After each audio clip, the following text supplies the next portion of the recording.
అనగనగా ఒక అడవిలో చిన్ని అనే చిలుక ఉండేది. అది చాలా తెలివైనది. అది చాలా ధైర్యవంతురాలు కూడా. కానీ తన శరీరం చాలా చిన్నది కాబట్టి పెద్ద పెద్ద జంతువులంతా దానిని చిన్నచూపు చూస్తూ ఉండేవి.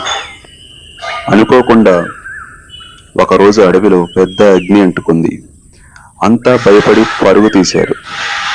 పెద్ద సింహం, గజరాజు, కోతి, తాబేలు అందరూ అగ్ని నుండి భయపడుతూ పరిగెత్తసాగారు. కానీ చిన్ని చిలక మాత్రం నిదానంగా ఊహిస్తూ మేఘాన్ని చూస్తూ ఏదో ఆలోచించింది.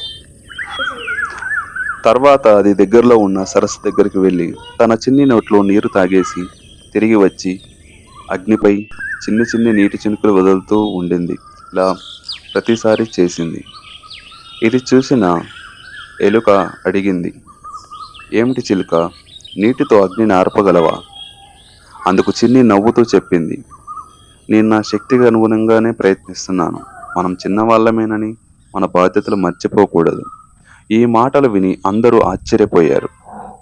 చివరకు పెద్ద పెద్ద జంతువులందరూ కలిసి ప్రయత్నించడంతో అగ్నిని పూర్తిగా ఆపగలిగారు.